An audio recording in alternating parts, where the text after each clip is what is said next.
নমস্কাৰ মৰমৰ ছাত্ৰ ছাত্ৰীসকল। আজি এটি নতুন ভিডিঅ'লৈ তোমালোক সকলোকে স্বাগতম। আজি আমি আলোচনা কৰিম চতুৰ্থ শ্ৰেণীৰ স্পন্দন অসমীয়া কিতাপখনৰ প্ৰথমটি অধ্যায় গছে যদি খোজকাঢ়ে। তো মোৰ ভিডিঅ'বোৰ যদি ভাল লাগে তেনেহ'লে লাইক, কমেণ্ট আৰু শ্বেয়াৰ কৰি দিবা আৰু এনেধৰণৰ নতুন নতুন ভিডিঅ' পাবলৈ মোৰ চেনেলটো ছাবস্ক্ৰাইব কৰিবলৈ নাপাহৰিবা। তো বলক ভিডিঅ'টো আৰম্ভ কৰোঁ। গছে যদি খোজকাঢ়ে।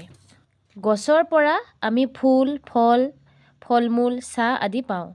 গছত বহুতো চৰাই চিৰিকটি, সৰু বৰ জীৱ জন্তুৱে বাহ সাজি আশ্ৰয় লয়। মানুহৰ লগতে সকলো প্ৰাণীয়ে উশাহত লোৱা বিশুদ্ধ অক্সিজেন গছ গছনিয়েই দিয়ে। আমাৰ চৌপাশে থকা গছ গছনিৰো প্ৰাণ আছে, কিন্তু গছবোৰে নিজে এঠাইৰ পৰা আন এঠাইলৈ যাব নোৱাৰে। যদি গছবোৰেও মানুহৰ নিচিনাকৈ কথা ক'বলৈ আৰু খোজ কাঢ়িবলৈ পাৰিলেহেঁতেন তেতিয়া কি হ'লহেঁতেন বাৰু? এই পদ্যটোত তেনেদৰে ইয়াৰ কল্পনা কৰা হৈছে। চাওঁ আহা। তো গছবোৰে খোজ কাঢ়িব নোৱাৰে, ফল দিয়ে, ফুল দিয়ে, অক্সিজেন দিয়ে, কিন্তু গছবোৰে কি খোজ কাঢ়িব নোৱাৰে আৰু মানুহৰ দৰে কথাও ক'ব নোৱাৰে। তো মানুহৰ দৰে যদি কথা ক'ব পাৰিলেহেঁতেন নাইবা খোজ কাঢ়িব পাৰিলেহেঁতেন তেনেহ'লে কি হ'লহেঁতেন বাৰু? এই কথাবোৰ কল্পনা কৰিয়েই এই কবিতাটো আমাৰ কবিয়ে লিখিছে। তো বলক কবিতাটো এতিয়া আমি আবৃত্তি কৰোঁ। পঢ়ো আৰু আবৃত্তি কৰোঁ আহা। গছে যদি আমাৰ দৰে পাৰে কথা ক'ব, গছে যদি খোজ কাঢ়ে কেনে মজা হ'ব। গছে যদি আমাৰ দৰে কথা কৰিব পাৰিলেহেঁতেন আৰু যদি খোজ কাঢ়িব পাৰিলেহেঁতেন তেনেহ'লে কেনেকুৱা মজা হ'লহেঁতেন, নহয়নে বাৰু? ফল আনি গছে যদি ঘৰে ঘৰে দিয়ে, আমাৰ পৰা মৰম চেনেহ পাতত বান্ধি নিয়ে। ফল আনি গছে যদি ঘৰে ঘৰে দিলেহেঁতেন, এনেতো ফল আনিবলৈ আমিহে যাওঁ গছৰ ওচৰলৈ, গছটো আমাৰ ওচৰলৈ নাহে। গতিকে যদি গছে আহি আমাক ফল দিলেহেঁতেন কিমান মজা লাগিলেহেঁতেন, নহয় জানো? তাৰপিছত আমাৰ পৰা মৰম চেনেহ পাতত বান্ধি লৈ গ'লহেঁতেন, কাৰণ গছততো মোনা নাই, সেইকাৰণে পাতত বান্ধি লৈ গ'লহেঁতেন। ঠাই এৰি গছ যদি আমাৰ লগত যায়, চাইকেল ৰিক্সা গাড়ীবোৰৰ কি হ'ব বিলাই। গছেতো খোজ কাঢ়িব নোৱাৰে, তো গছে যদি নিজৰ ঠাই এৰি আমাৰ লগত গ'লেহেঁতেন এই চাইকেল ৰিক্সা গাড়ীবোৰৰ কি হ'লহেঁতেন বাৰু কোৱাচোন? তাৰপিছত কি দিছে? সৰু ডাঙৰ গছ মিলি শাৰী পাতি যাব, দুয়ো কাষে ল'ৰা লৰিয়ে লাগি চাব। কেনে মজা হ'ব ভাই, কেনে মজা হ'ব, গছবোৰো আমাৰ দেখোন লগৰীয়া হ'ব। এতিয়া আমাৰ লগত গছবোৰ যেতিয়া গ'লহেঁতেন, গছবোৰ আমাৰ লগৰীয়া হ'লহেঁতেন, নহয়নে বাৰু? তো আকৌ এবাৰ পঢ়ি দিছোঁ। গছে যদি আমাৰ দৰে পাৰে কথা ক'ব, গছে যদি খোজ কাঢ়ে কেনে মজা হ'ব। ফল আনি গছে যদি ঘৰে ঘৰে দিয়ে, আমাৰ পৰা মৰম চেনেহ পাতত বান্ধি নিয়ে। ঠাই এৰি গছ যদি আমাৰ লগত যায়, চাইকেল ৰিক্সা গাড়ীবোৰৰ কি হ'ব বিলাই। সৰু ডাঙৰ গছ মিলি শাৰী পাতি যাব, দুয়ো কাষে ল'ৰা লৰিয়ে লাগি চাব। কেনে মজা হ'ব ভাই, কেনে মজা হ'ব, গছবোৰো আমাৰ দেখোন লগৰীয়া হ'ব। এতিয়া আহোঁ ক্ৰিয়াকলাপলৈ। পাঠভিত্তিক ক্ৰিয়াকলাপ কি আছে? 1 নম্বৰত দি আছে তলত দিয়া উক্তিবোৰ শুদ্ধ নে অশুদ্ধ কোৱা। শুদ্ধ উক্তিবোৰৰ কাষৰ বাকচত শুদ্ধ চিন আৰু অশুদ্ধ উক্তিবোৰৰ কাষৰ ঘৰত কটা চিন দিয়া। গছবোৰে যদি খোজ কাঢ়ে তেন্তে আমাক ফল মূল আনি ঘৰে ঘৰে দিব পাৰিব, হয়নে নহয়? পাৰিব। গছবোৰে যদি খোজ কাঢ়িব পাৰিলেহেঁতেন আমাক ফল মূল আনি ঘৰে ঘৰে দিব পাৰিলেহেঁতেন, তেনেহ'লে এইটো শুদ্ধ। শাৰী পাতি ৰাস্তাত ঘূৰি ফুৰিব পাৰিব, এইটোও শুদ্ধ। আমাৰ লগৰীয়া হ'ব নোৱাৰিব, কিন্তু এইটো অশুদ্ধ। খোজ কাঢ়িব পাৰিলে আমাৰ লগৰীয়া হ'ব পাৰিব ন, এইটো কটা। ল'ৰা লৰিৰ লগত কথা পাতি থাকিব পাৰিব, কথাটো পাতিব নোৱাৰিব, নহয়? কথা পাতিব পাৰিব জানো? খোজ কাঢ়িব পাৰিলে কথা পাতিব নোৱাৰিব, কাৰণ গছেতো কথা পাতিব নোৱাৰে। চাইকেল ৰিক্সা গাড়ীবোৰৰ দৰে বেগাই যাব নোৱাৰিব। এইটো শুদ্ধ, কাৰণ চাইকেল ৰিক্সা গাড়ীবোৰ যেনেদৰে বেগাই যায় গছবোৰে কিন্তু তেনেদৰে বেগাই যাব নোৱাৰিব, গতিকে এইটো শুদ্ধ। তাৰপিছত কি আছে, তলত দিয়া ছবিকেইখন চাই পদ্যটোৰ সৈতে মিল থকা স্তৱক কেইটা খালী ঠাইত লিখা। ইয়াত এখন ছবি দি আছে, কি আছে চোৱা, এই গছবোৰে খোজকাঢ়ি আছে ন, আৰু এই গাড়ীবোৰ আলাই আথনি হৈ আছে ইয়াত নহয়। তো এই ছবিখন কবিতাটোৰ কোনটো স্তৱকৰ লগত মিলিব চাওঁ, আমি কবিতাখন চাওঁ। এইটো স্তৱক চোৱা, ঠাই এৰি গছ যদি আমাৰ লগত যায় চাইকেল ৰিক্সা গাড়ীবোৰৰ কি হ'ব বিলাই। এইটো স্তৱক এই ছবিখনৰ লগত মিলিব, যে ঠাই এৰি গছ যদি আমাৰ লগত যায় চাইকেল ৰিক্সা গাড়ীবোৰৰ কি হ'ব বিলাই। এইফালে এখন ছবি দি আছে, কি গছবোৰে চোৱা, গছবোৰে ফলবোৰ এই মানুহবোৰক দি আছে। তেনেহ'লে এইটো স্তৱক কোনটো স্তৱৰ লগত মিলিব এই ছবিখন, যে ফল আনি গছে যদি ঘৰে ঘৰে দিয়ে আমাৰ পৰা মৰম চেনেহ পাতত বান্ধি নিয়ে। এইটো স্তৱৰ লগত মিলিব। তাৰপিছতে 3 নম্বৰত কি দিছে, যে ভাবা আৰু লিখা। গছে আমাক মৰমতে ফল মূল আনি দিয়ে। ঠিক আছে, গছে আমাক মৰমতে ফল মূল আনি দিয়ে। আমি গছক মৰমেৰে কি কি দিব পাৰোঁ? এতিয়া তোমালোকে ভাবাচোন, গছক আমি মৰমতে কি কি দিব পাৰোঁ বাৰু। এতিয়া মোৰ মতে এইটো চবৰে ক্ষেত্ৰত বেলেগ বেলেগ হ'ব পাৰে। মোৰ মতে মই ভাবোঁ যে গছক আচলতে প্ৰয়োজনীয় কি কি, গছৰ প্ৰয়োজনীয় সাৰ পানী এইবোৰ আমি যোগাব লাগিব। এইটো গছৰ কাৰণে মৰম হৈ গ'ল। দ্বিতীয়তে দিছে যে চাইকেল ৰিক্সা গাড়ীবোৰ যদি নাথাকিলেহেঁতেন আমি গছ গছনিবোৰ যদি খোজ কাঢ়িব পাৰিলেহেঁতেন তেতিয়া আমাৰ কি কি সুবিধা আৰু অসুবিধা হ'লহেঁতেন। এতিয়া চাইকেল ৰিক্সা গাড়ী এইবোৰ নাথাকিলে আমি গছ গছনিৰ লগত যাব লাগিলেহেঁতেন, নহয় জানো। গছ গছনিৰ লগত যদি আমি গ'লোহেঁতেন তেনেহ'লে কি হ'লহেঁতেন, আমি গছৰ ছাঁত আমি যাব পাৰিলোহেঁতেন, এইটো এটা আমাৰ সুবিধা। ফলৰ গছৰ লগত যদি আমি গ'লোহেঁতেন তেনেহ'লে কি, যে গছবোৰৰ ফল যেতিয়া মন যায় আমি ছিঙি খাব পাৰিলোহেঁতেন। তাৰপিছত গছবোৰে আমাক ফল মূল আনি দিলেহেঁতেন। আৰু অসুবিধা হ'লহেঁতেন কি কি আমাৰ, যে আমিতো কথা পাতিব নোৱাৰিলোহেঁতেন তেতিয়া, কাৰণ গছৰ লগততো কথা পাতিব নোৱাৰিম। আৰু কি কি অসুবিধা হ'ব, গাড়ী বা চাইকেলবোৰে যেনেদৰে বেগাই যায় তেনেদৰে গছবোৰে বেগাই যাব নোৱাৰিলেহেঁতেন। আৰু আমি কোনো এটা গন্তব্যস্থানত যাবলৈ আমাৰ কি সময় বহুত লাগিলেহেঁতেন, এইবোৰ আমাৰ অসুবিধা হ'লহেঁতেন। নম্বৰ দিছে যে কি কি গছক তোমালোকে লগৰীয়া কৰিবা আৰু কিয় কৰিবা। এইটো তোমালোকে ভাবিবাচোন। মোৰ মতে মই যিবোৰ ফল ভাল পাওঁ এই ফলৰ গছৰ লগত কিন্তু মই লগৰীয়া হ'ম, কাৰণ মই যিবোৰ ফল ভাল পাওঁ সেইবোৰ ফল যেতিয়া মন যায় তেতিয়াই খাব পাৰিম। তেতিয়া সেইকাৰণে মই যিটো ফল ভাল পাওঁ সেইটো ফলক লগৰীয়া কৰিম। এতিয়া তোমাৰ মতে তোমালোকে কি কৰিবা, কোন গছক লগৰীয়া কৰিবা, অলপ ভাবিবাচোন মৰমৰ ছাত্ৰ ছাত্ৰীসকল। তো এতিয়া আহোঁ আমি নেক্সট পেজলৈ।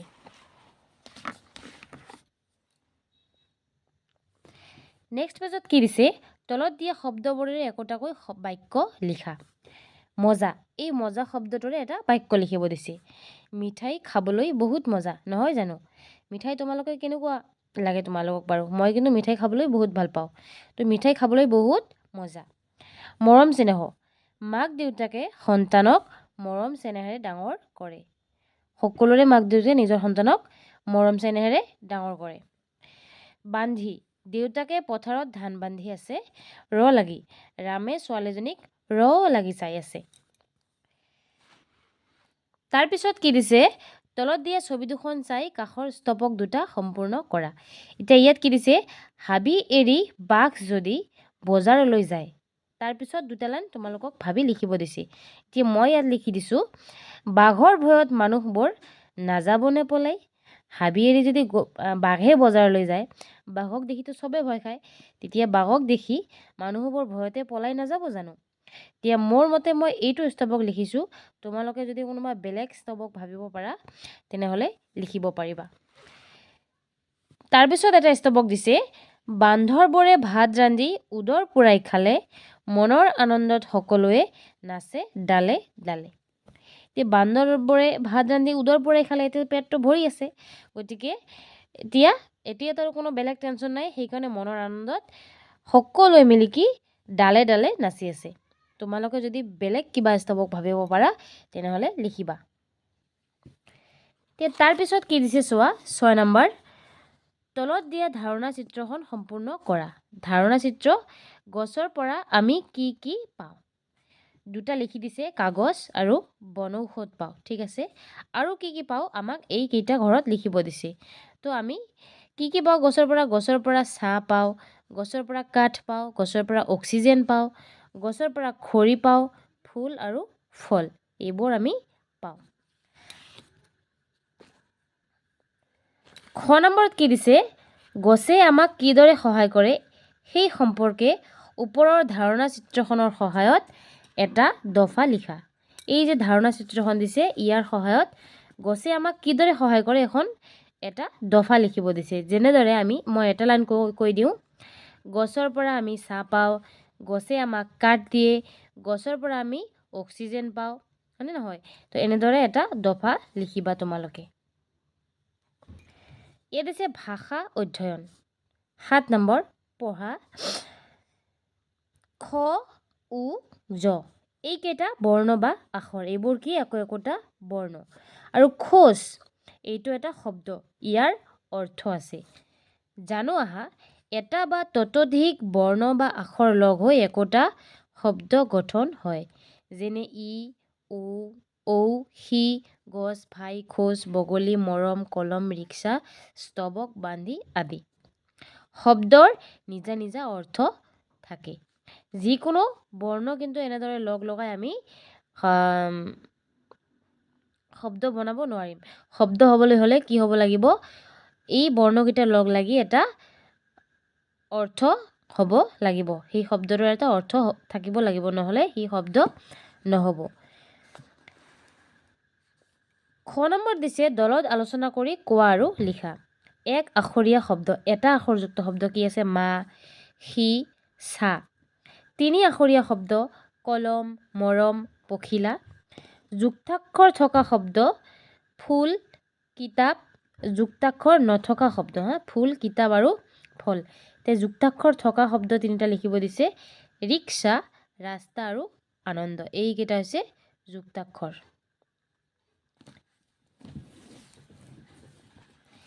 এতিয়া তাৰপিছত দিছে খেলি মেলিকৈ থকা আখৰবোৰ লগ লগাই অৰ্থপূৰ্ণ শব্দ সাজি লিখা।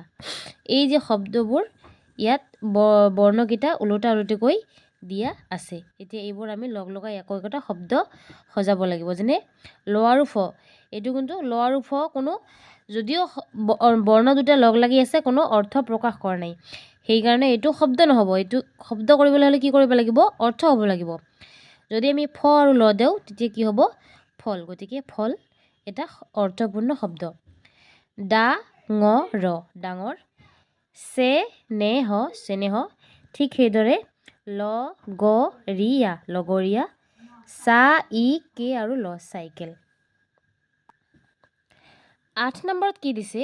তলত দিয়া পদ্য দুফাকীৰ বান্ধি আৰু ৰিক্সা শব্দ দুটাত থকা যুক্তাক্ষৰ দুটা কেনেদৰে গঠন হৈছে চাওঁ আহা।